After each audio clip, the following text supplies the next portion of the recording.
What's going on, everybody? Welcome to Popcorn Punchups, the only podcast you need for movie news, movie reviews with two movie nerds go at it. We pick a movie each, we see which one's better, and I think it is 2-2 now in terms of everyone winning.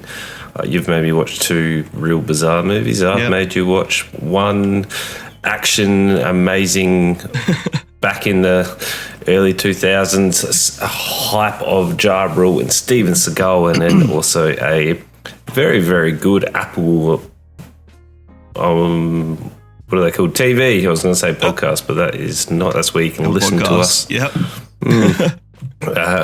Which was Blackbird. So we are now into, Face Off 5. So this is number 5, fighting off. And I have a remake, which is the Toxic Avenger, which is, I think it was made ages ago, and then they've only just released it. 80s? Yeah, it was made in, the new one. Yeah, 2023.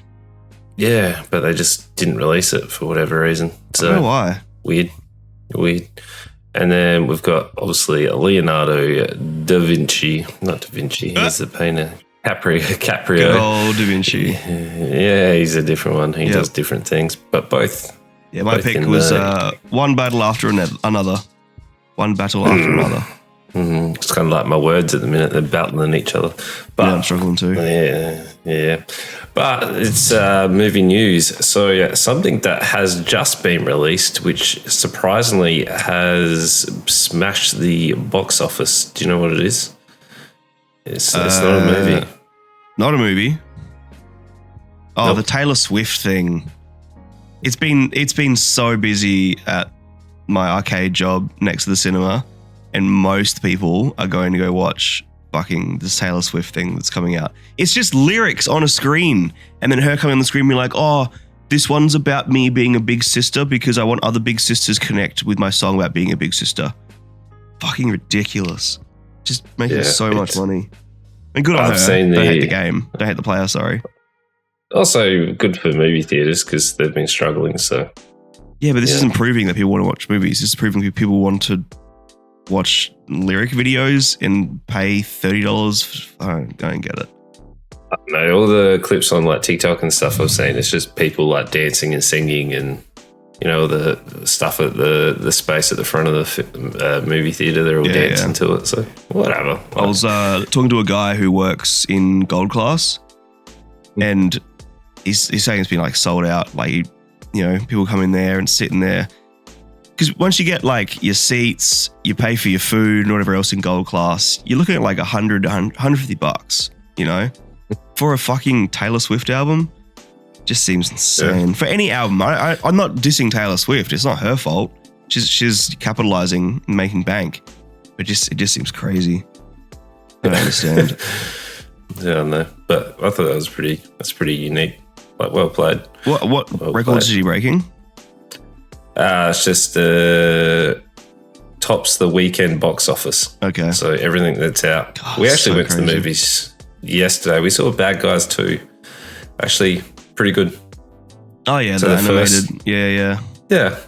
Actually, not too bad. And there's going to be a third one. So I'm there for it. I enjoyed the first one. I enjoyed this one. So, I haven't seen any of them. But I was talking to a mum yesterday who said that it was pretty funny. So yeah. What would you give it? It's pretty good. Probably 3.5. It's pretty funny. Not bad for a kids movie. Yeah. One of the ones where you're not sitting there going, how long is this going to go for? Yeah, which does happen. Yeah, this one was actually like I was invested for the majority of the time. Sure. Like predictable, but you're like, this is it's pretty funny here and there. Yeah. Cool. Yeah. So speaking of kids movie, it's not Stephen King this time. It is Roald Dahl is getting a new Netflix movie. It's going to be animated.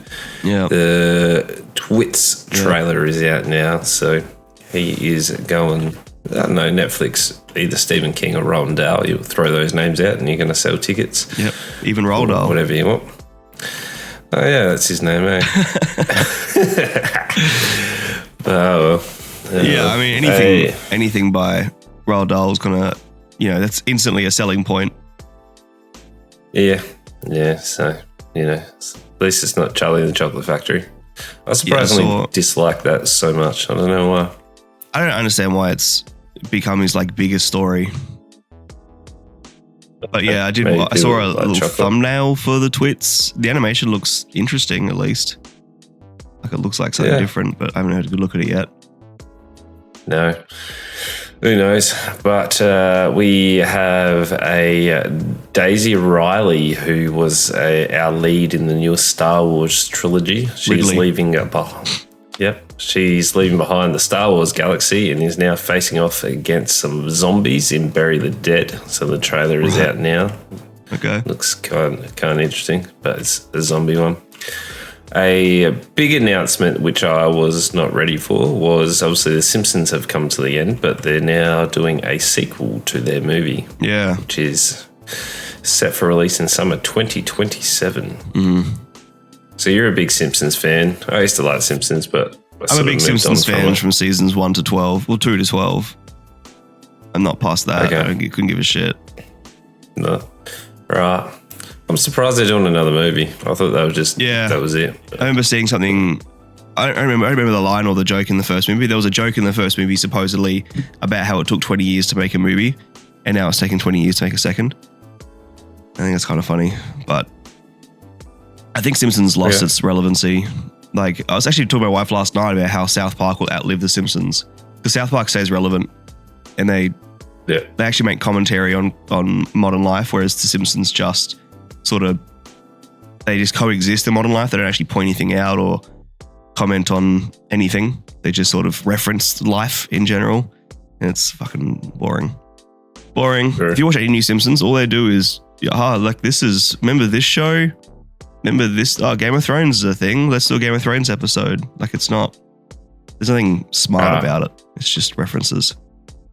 Okay. It's a pity. But a movie that we were not prepared for, which was the Nicolas Cage one. So it is Nicolas Cage versus the devil in the new Jesus horror movie, The Carpenter's Son. So the trailer is out now.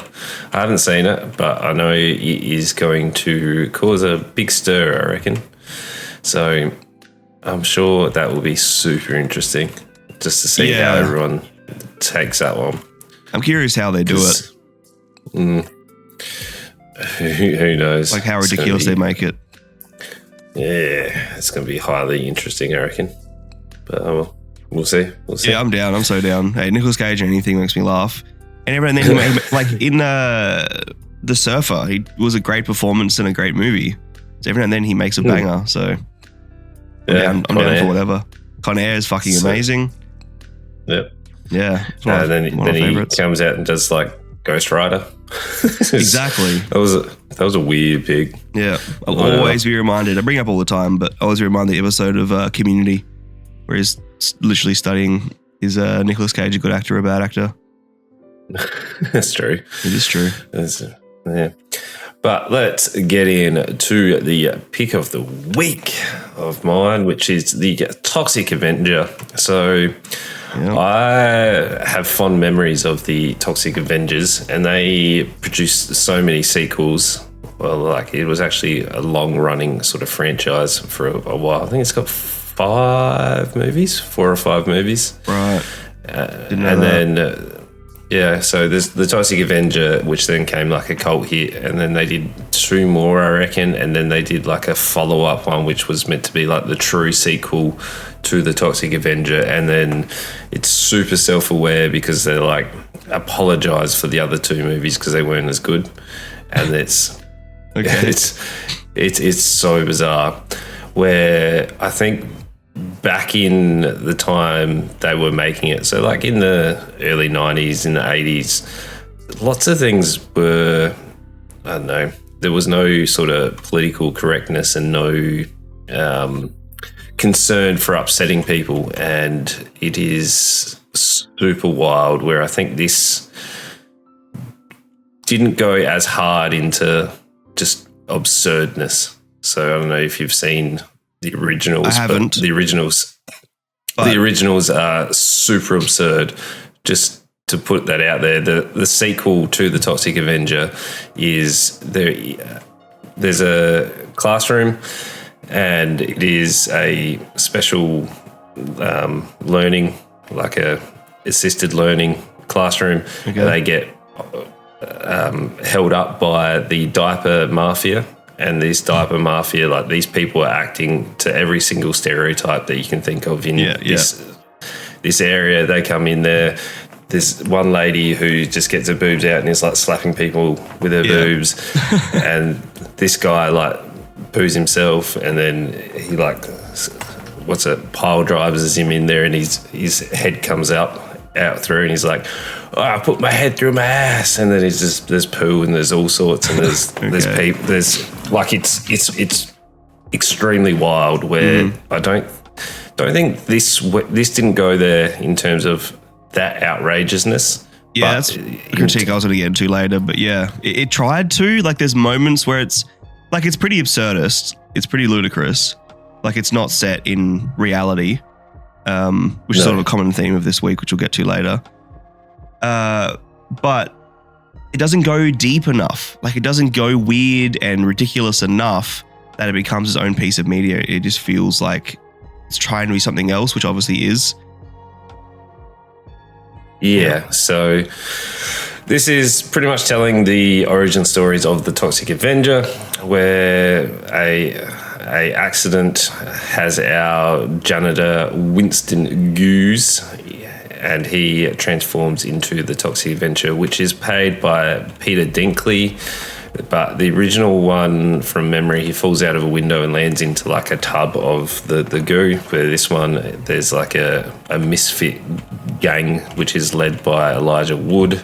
Yeah. And there was a guy there's one guy in there that I laughed about the whole time, where he's like, parkour, no parkour. Yeah, yeah. He's just doing he's doing flips for like no reason. Yeah, they get out of the van, he's doing flips for no reason. Stop flipping, no.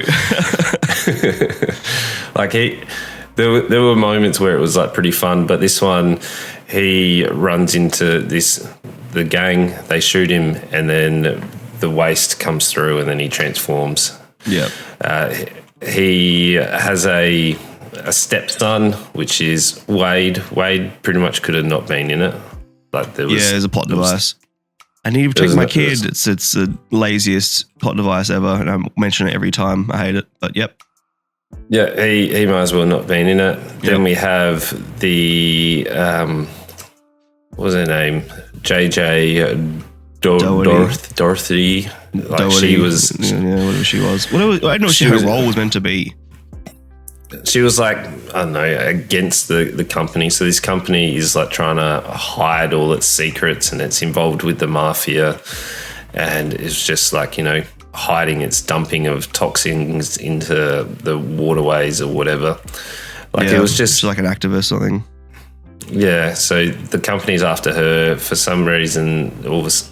Conveniently, another plot device. Her and Peter Dinklage sort of team up, and then they have to fight the company. It just moved along. There were moments where I was like, "This is good," but most of the time it was like we're just watching a not as outrageous or sort of its own thing. This is just like, here's our points. We're moving from A to B, but we'll do it okay. But we're not going into the homage of like the original. Yeah, this was shit. Which is highly disappointing. I didn't expect it to be good, but I didn't expect it to be fucking awful. There were parts, like you said, there were moments where I chuckled. Like, there were certain characters that were really funny, but they weren't main characters. Like, they were always little side. Like, when there's this guy with this like chicken head on the whole time, and they remove his head, and he's got a little voodoo baby head looking thing, kind of like in Beetlejuice. I chuckled at that because it caught me by surprise. There's little moments of funny. I think Elijah Wood's character is pretty brilliant. I really enjoyed him. I think Elijah Wood gives every character his absolute all, which is fantastic. Kevin Bacon's character was, a caricature of Kevin Bacon. Was Kevin Bacon? Yeah, it was. Yeah. It was like he was like the head of the pharmaceutical company who's destroying the planet or whatever. But he wasn't like over the top villain enough. He should have been like Dr. Evil. You know what I mean? Like, he needed to be ridiculous and silly. Like, this was trying to be an extremist, absurdist movie without really diving deep enough into that to be anything's different. Yeah. Yeah. They just didn't lean into it. No. They were like, and this cost so this. much money. The original, I looked at these stats because it's what I want to know. The original Toxic Avenger cost $500,000, including inflation, right? This one cost $200 million. That's 2 expendable films. Yeah. Insane money. That's crazy. Insane. And so far, it's only made 3. Like, it's bombed. Well, because they also did like CGI with the blood and stuff as well. Like they for the most part they did, you know, like your body horror with like people's face being ripped off and the gore and stuff. And then there was moments where I was like, this looks horrible because you've got like your generic blood splatter, and I was like, that's like I can get that off YouTube. Yeah, and the parts that looked good, like you said, were puppetry or practical effects. Or I really like the little like. In the beginning, when they do the opening credits, they show like a montage of, you know, like a cartoon montage, I suppose, of different animals being affected by the toxic waste. There's like this bird that gets like, you know, messed up. And we see that throughout the film, this little messed up bird puppet. And because it's a puppet, it looks great. It made me laugh. I smiled at it every time. There's this like wise hobo who... he was actually pretty funny. Yeah, he was funny too. I liked his character. I don't know who played him. David Yao. He literally is called the Wise Hobo. He was pretty funny and like just ludicrous because that's the sort of shit. Like, he reminded me of Monty Python's a little bit. And there's a few characters that have those moments where they just feel so left field and absurd. But then there are also those moments where, like, because it's typical sort of story at the beginning where he gets diagnosed with some terminal illness, and then, you know, he's nothing to live for anymore. So, or besides his kid, and he's like, "Oh, I'm gonna die," and he tries to. Doesn't matter anyway. I did laugh at them trying to explain it because they were like, "We don't really have an explanation of what it is, so we'll just construction sounds." Yeah, over it. That was funny too. But again, you've got scenes like that. And then the next scene is Peter Dinklage on the phone trying to sort out health insurance. And like he's crying and we're meant to feel sorry for him. And the part at the end of the movie where we think the kid has died, but it's been like a bait and switch where he hasn't died and Elijah Wood saved him. There's meant to be these heartfelt moments. I don't think you get to make heartfelt moments if you can't get the absurdism right, which is why I wanted to talk about this before I talk about One Battle After Another, which we'll get to obviously later. But the absurdism isn't absurd enough, and the heartfelt moments don't come through because they're not balanced properly. It just feels like you're telling us what to feel without making us feel those things. And I couldn't get emotional in anything because it just felt so ridiculous and silly. This universe felt so silly that nothing had any weight. Yeah. Like, I don't know. I don't know. I don't even know how to feel about it. Like, I was disappointed. Overall because it did not live up to my expectations of what I wanted. I wanted it to like the originals. Like, it was just absolutely insane. Where it was like, that's like borderline where South Park, like, no apologies of what they're doing. It's like, just do whatever you want. Yeah, and that's what South Park get away with because everyone's a target. But you can't make a film and target people like South Park does without years. I mean, South Park gets away with it because they've done it for years and years and years and years and years, and they've targeted every single demographic. It's not like they just target Asians or just target, you know, certain demographics or whatever. Everyone gets attacked by South Park, and that's part of their shtick. That's why they get away with it. Whereas like this comes in, if they tried to go two balls to the wall like that, it'd be called inappropriate and get fucking cancelled. And I don't. Or you don't make it blockbuster like this. This getting Jesus Christ. This being given $200 million to make with a pretty big cast There's a lot of actors in this that I knew. You know, to just sort of throw money at this and be like, yeah, this will make heaps, just seems really fucking disconnected. The fact that projects like this are being greenlit is insane. Yeah. Also didn't follow why it was made in 2023 and then wasn't released until 2025. Like, it seems really bizarre that they've waited this long to release it. So, like, all the hype and everything on it would have died down massively. But whatever. Because they were doing Comic-Con panels and shit. Yeah. Back in like 2022 and 2023. Yeah, I'm not sure. So could be. So it had festival previews, but they had no distributors for theatrical releases set. Right. There were some reports about the film being unreleasable. Yeah, it doesn't look like anyone wanted to distribute it. Yeah, right. I thought it was pretty tame. It wasn't until January 2025 that Cineverse picked it up for distribution. So yeah, it was just distribution rights. No one bought distribution. Crazy. There you go. Yeah. You need to watch the originals because the originals are insane. I won't, but it sounds more fun than this. You should. There's just. But imagine giving this to fucking Trey Parker, like South Park creators, and letting them make something like this. It would be what you want it to be. It would be fucking insane. They'd do it for like $1 million. It'd be done for like dirt cheap, and it'd be done well and right. And again, they're allowed to lean on the fact that, hey, we've been doing this for years. We've been insulting every demographic for years and years and years. Even though it's not a South Park IP, the fact that it's made by them would be okay. Yeah. Like, so many things about this are wrong. The guy who made it too, he's made nothing else. Macon Blair. This is like his first one, wasn't it? I think he's got 3. No, he's got a couple. To his name. He's got 5. 3, sorry, yeah, 5 including upcoming. One was an episode of a TV show. I Don't Feel at Home in This World Anymore. I haven't seen that. That's also Elijah Wood. Okay. But it won some awards at Sundance. I don't think the problem was in the directing. The directing was fine. Yeah. The problem was they didn't go balls to the walls. That was the issue. Yeah. Oh, yeah. Disappointed. Yeah, I very much dislike this.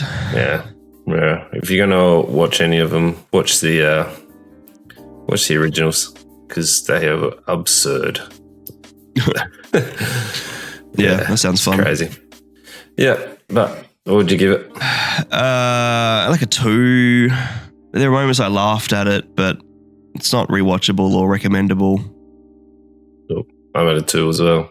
Yeah. Yeah. I think that's Get out of here. Get out of here. All right. Yeah. Now something fucking great. Okay. Sorry. Well then. Forgot to mention earlier, I'm also sick again. Again. You're always sick. Every holidays I get sick. Well, not every holidays, just the past 2. Disappointing. Well then, take us away. Take us away. We watch one battle after another, the next Paul Thomas Anderson movie with Leonardo DiCaprio. Sean Penn is in it, who's amazing.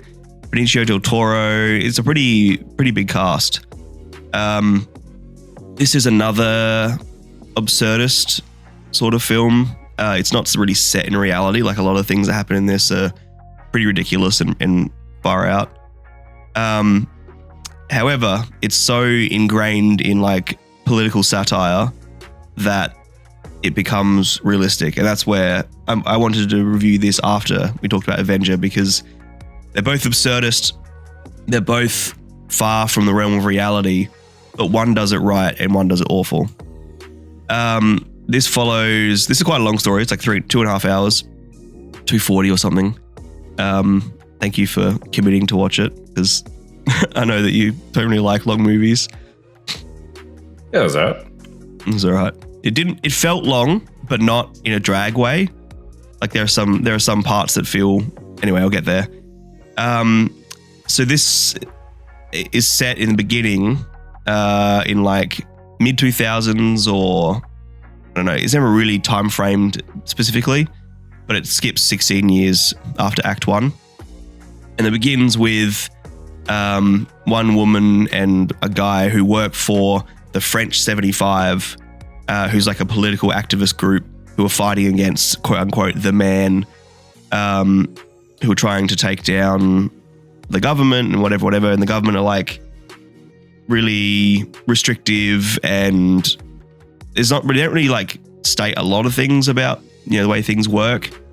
But, you can tell the government sort of, it's similar to like how America's working right now, and how there's like deportation, people running around and all sorts of crazy shit going on. So Bob, Leonardo DiCaprio's character, and his partner, whose name I forget, it was like something or other, Perfidia Beverly Hills was her character. And they like, Perfidia is like really turned on by the crimes they commit.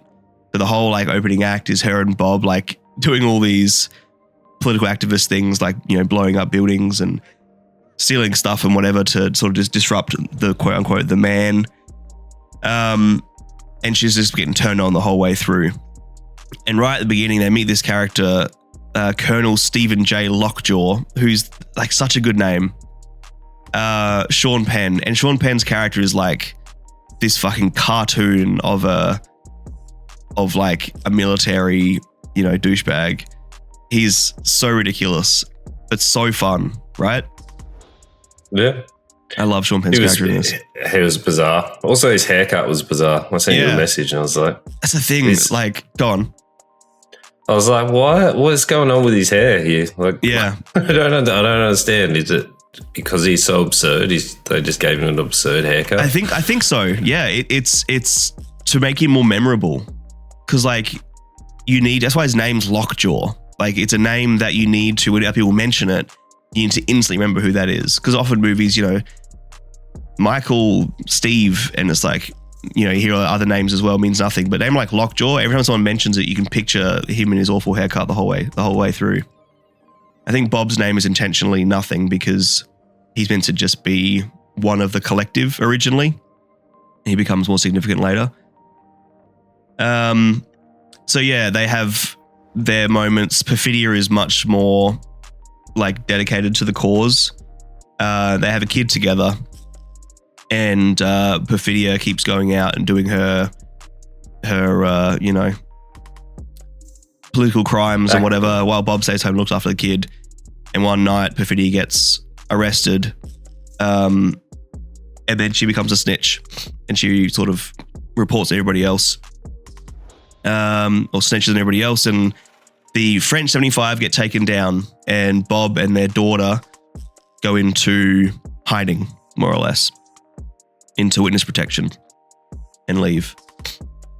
And Perfidia also escapes, but I was very surprised that she didn't come back, but I kind of like that she didn't. I'm glad she didn't like rock up at the end of the movie and save the day or whatever. That typical sort of bullshit. Okay.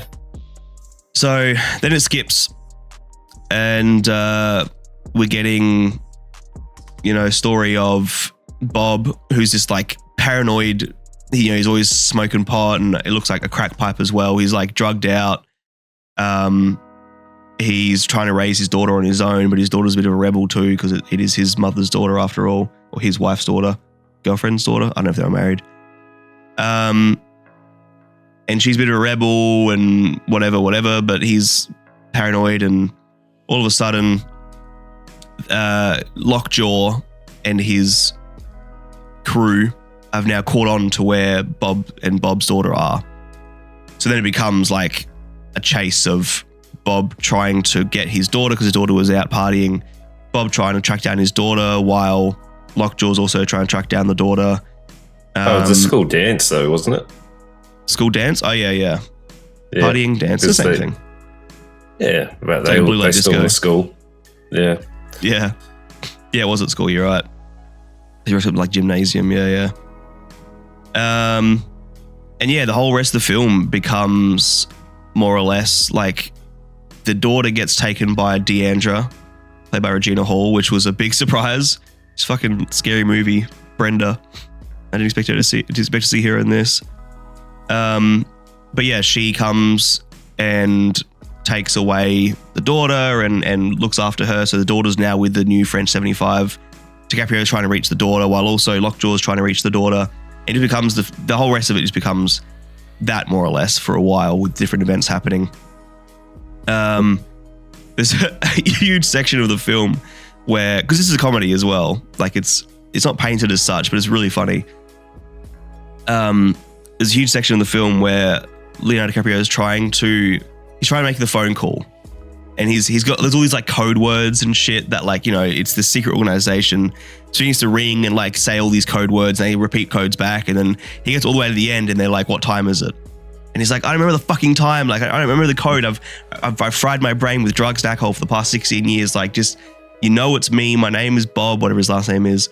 You know, let me through, whatever." And he's like, "I can't do shit without you telling me the time or whatever it is." And yeah, that I found really funny. And it's just him trying to like get to a PowerPoint to charge his phone, like, which again is so set in reality. Like, how often our phones die when like really high stakes moments, we don't realize we need our phone until it's too late. Yeah. Yeah. You seem disinterested. Look, I really enjoyed the first act where they were doing all their crimes and they were out and about, and it was chaos and it was fast paced, and it was just, you know, telling a story of this Activision group and then them sort of like facing off against Lockjaw, because what was the name? Perfidia.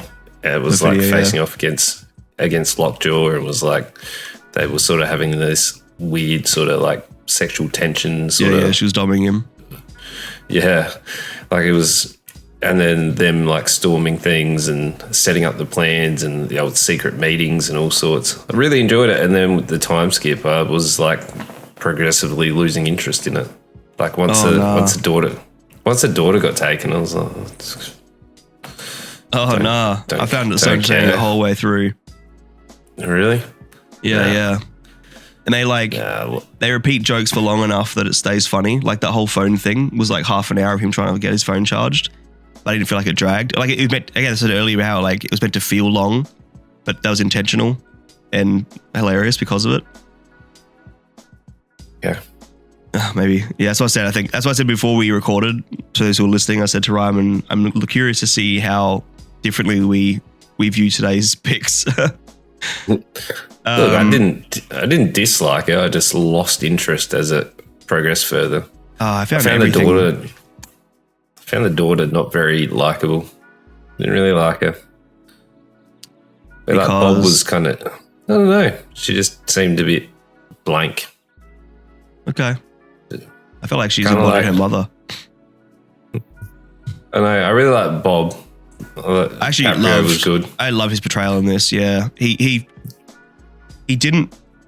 Often seeing actors who do a lot of movies like him, you can start to see his characters blend together, and I can feel that in some movies. But Bob felt so unique and genuine, like just a man bumbling through life who's fried his brain on drugs 15 years. Like he doesn't know what the fuck he's doing anymore. I love that. Even him at the start when he was part of the crew, like he was just sort of bumbling around as well. Yeah, he's not this like criminal mastermind or whatever. He's a follower. And when he has to take charge and become the lead and saving his own daughter, he's kind of shit at it. That's why it takes 2.5 hours to get to the end of the movie, which I love. Yeah, he was good. Sean Penn, really good. So good. He was outrageous. Yep. Even Benicio del Toro, the sensei, he didn't do much in this, but he's such a good actor. Del Toro, Benicio. Yeah. Even small roles, he does a great job in. I think he's fantastic in this. Yeah. I don't know. I lost interest as it went. I think it's so creative though. In the end, so right at the end, there's this big car chase. Not really a chase, like, you know, you picture like a James Bond car chase, but there's this scene where Sean Penn. So it turns out Sean Penn is the father, biological father of Leonardo DiCaprio's daughter. Because when Perfidia and stuff, you know, they had their romantic thing. And Sean Penn also, their world, their universe is very sort of like Aryan race. He's being signed on to this Christmas something or other crew. And there's like there's more or less, it's painted that like there are these white men at the top of the food chain who make all the decisions for all the other, you know, political aspects and whatever else about the world. And Sean Penn's character he's, you know, worked his way up and he's about to sign into this secret evil white man organization, which again is such a satire. And, you know, like they bring up, you once had sex with a black woman, right? And he's like, no, it was reverse rape. She raped me, which again is such a ridiculous concept, but also a ridiculous, you know, for his character when you look at the history and stuff. Anyway, so turns out he's the father. He does like a DNA test on the spot, and then he can't kill her. Doesn't have the heart, so he takes her out to another guy who has to take her out again to another guy. Like there's, you know, bumbling her way through.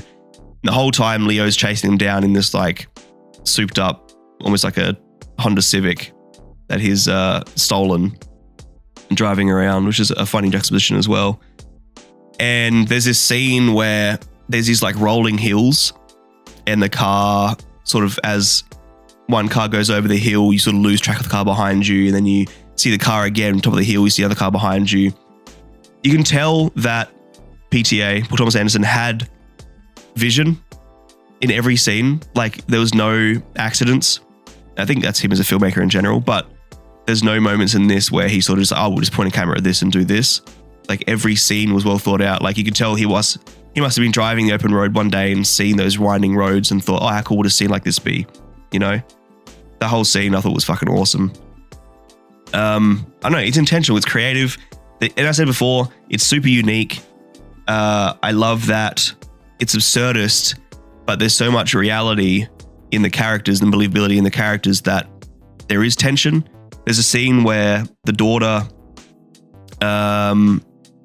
where she gets freed by one of the guys who's transporting her because he feels sorry for her or whatever.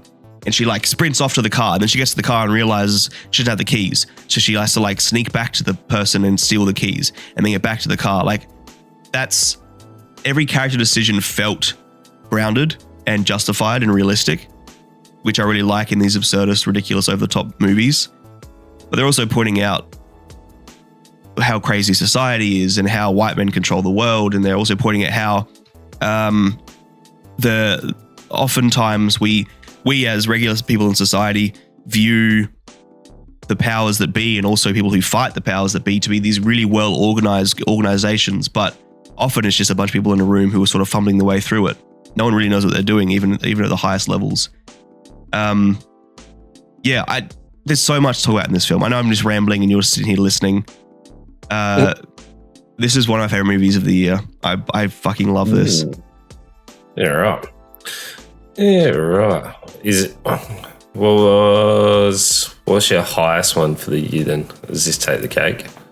It's close. To me, it's like Sinners, 28 Years Later, and Weapons was my top 3 of the year. This is better than Weapons. I think I like this more than 28 Years Later. Maybe more than Sinners. It's really close.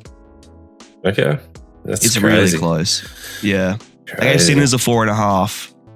And yeah, I'm not sure where I stand on this just yet. I want to watch it again. I think a rewatch of this would like really solidify where I sit with it. Yeah, right. Okay. The music. Sorry, the music's fucking awesome. Go. Yeah, I enjoyed the first act. Really, really good. The pacing was pretty quick. And then as they progressed further on, I lost interest as we went. I think Caprio and Penn, anytime they were on scene, I was like, this is pretty cool. I like Bob when he was like I don't know, what does he have to do? He had to like go make contact with like certain people and find his way, and he's like crawling through the dojo because he's like can't be seen. Yeah. It's like he was good. It's real funny. But I don't know. I lost interest as we went. I kind of wanted more of the, I don't know, political activists, people like doing their big things like we had in the first half, but I guess doesn't really lead into where the story needs to go. Yeah. But overall, like I enjoyed it. I just didn't love it.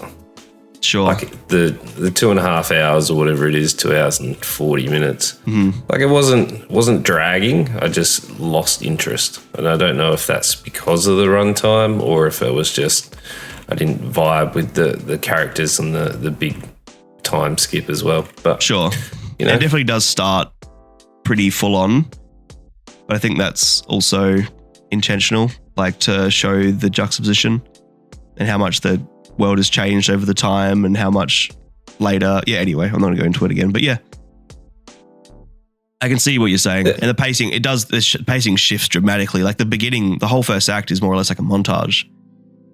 Yeah. Yeah, I know. I enjoyed that. So for me, it's a 3.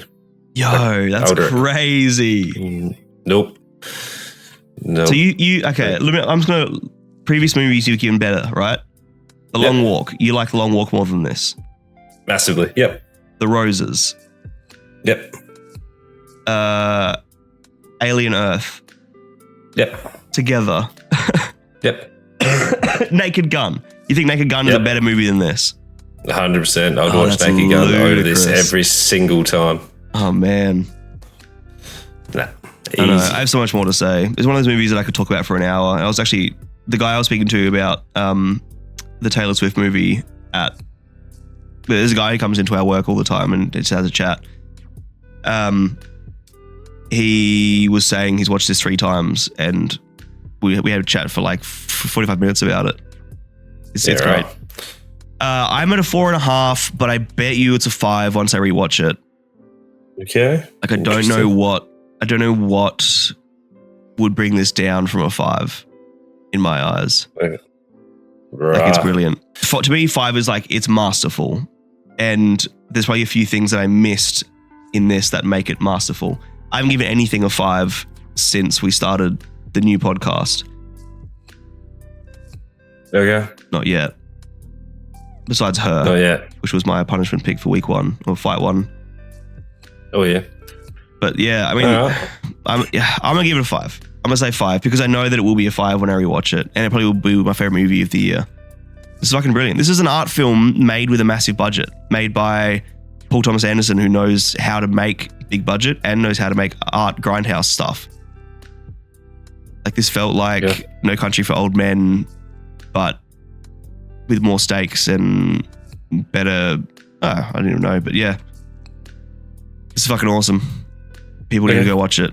People need to go watch it at the cinemas to prove that this is the things we want to see more movies of, to prove to the people providing money to filmmakers that this is the sort of thing we want to see in cinemas.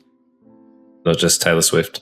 Not just fucking. That's my point. That's my point earlier about Taylor Swift. Like, great people are going to the cinemas, but they're not showing the filmmakers out there or the producers out there that, yeah, people want to go see movies. People want to go see fucking lyrics on a screen.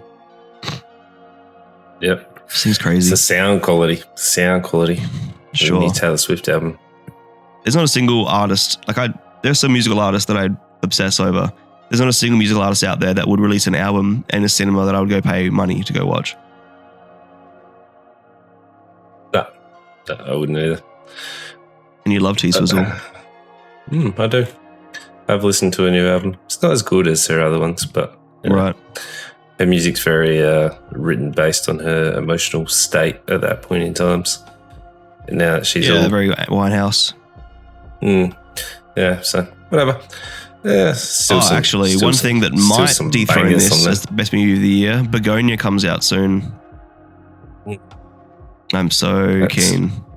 I know Black Phone 2 comes out too. But next week we have the Smashing Machine, which is The Rock's newest one. So I'm pretty keen for that one. Yeah. That should be pretty good. But yeah, people are saying it's like he's going to get an Oscar nomination for it. That's so absurd. No, like, actually, it's fine. Well. If he wins an Oscar, I'll be fucking. I will eat my hat. I will eat. Yeah. I will eat a box of tissues live on fucking camera if he wins an Oscar. Be bizarre, but I'd believe away. We got Black Phone 2 coming soon. Have you seen Black Phone? No. It's very good. It's very good. But good things. Now I can't not see him as Hiccup, the actor, the main actor, because he was in Black Phone first, and then he was in How to Train Your Dragon, and because he's older, he just looks like Hiccup now. So I don't know if that's going to hinder my enjoyment from it, but hopefully not. Hopefully not. There's also Chainsaw Man, the movie, is out now as well. I saw that comes out on October 24th. So anime is going hard for the movie releases. So the Demon Slayer one is absolutely smashing records at the minute. Did you see South Park did a Demon Slayer episode? No, apparently that's the AI. Really? So apparently a massive thing now is that Sora 2 or whatever, all these companies are now putting in their copyright. So I got duped. Lots of anime companies. So there was a big fight with Goku and Gojo from Jujutsu Kaisen. And it was like, it looks pretty insane, but that was made from the AI. They made that full Dragon South Park episode with the Sora 2 as well. Shit. Yeah. So they got me. AI has leaps and bounds. So there's going to be very, very interesting. Well, we also haven't discussed that there's an AI actor that's being signed at the moment. Oh, that's true. Yeah. So it's going to be interesting times, because like you look at when AI first came out, people were like, yeah, it's kind of cool. To like, what's the progression? It's like less than a couple of years. Oh, insane. Where it's just booming. Yep. So we talk about the internet being the big shift in like digital progression. AI is the next one. Yeah. I did laugh. I did see a meme where it was like, this is what we think AI is going to be. And it was like all the Terminators, where they were like, you know, they're just robots. Yeah. And it's like, this is what we got now. And it was like all the attractive female, like, actors in their bikinis. And I was like, that's pretty funny. Yeah. That's what AI has become. I'm seeing all these videos of like Gollum from Lord of the Rings being arrested, or like Hitler being arrested or being pulled over, throwing his juice box out the window, and he's like, Jews where? And then drives away. I'm seeing like Michael Jackson steal people's KFC. All these like ridiculous, like this is to me how AI should be done, used to just, you know, for satire and ridiculousness. But like an actor, it's the argument that I heard though, I know it's a bit of a tangent. The argument that I heard, which I can see what they're coming from, I just think it's a really slippery slope. They're saying that AI isn't there to take over live action. It's there as the next progressive step in animation. And that like AI actors are just animated characters. But the problem with that is no one gets paid for acting. Like the voice actors get paid for acting in cartoons, right? Or in animation. The person who gets paid for AI is the person who made the AI. And supposedly they're agents. Yeah. Which is an unfair comparison. I don't know. I reckon if you're clever enough to make an AI model and they want to use it and you market it well, fair game. No, I disagree. Kind of like, yeah. You're taking jobs from actors. I mean, doesn't matter what you do with technology, you're going to take a job from someone. Look like self-serving checkouts and all that. Yeah. It's not wrong. So I don't know. There's whatever. There's both sides of the coin for sure. Yep. I just think that as soon as we literally had a writer's strike and an actor's strike less than 2 years ago because of AI. And they made all these rules in place and stuff, so AI wouldn't get the rights and blah, blah, blah. And now we're in this position. Like, it just seems like a step backwards. Yeah, I don't know. It's going to be a very interesting time. It will be. Yeah. You know what to do. You're listening on Spotify or Apple Podcasts. Make sure you give a 5-star rating on YouTube. Make sure you like, comment, subscribe, and tell your friends. Tell your friends. Go watch one battle after another. Shit is amazing. See you guys next time. Don't watch Toxic Avenger. Watch the original. Bye. Bye. Love yous.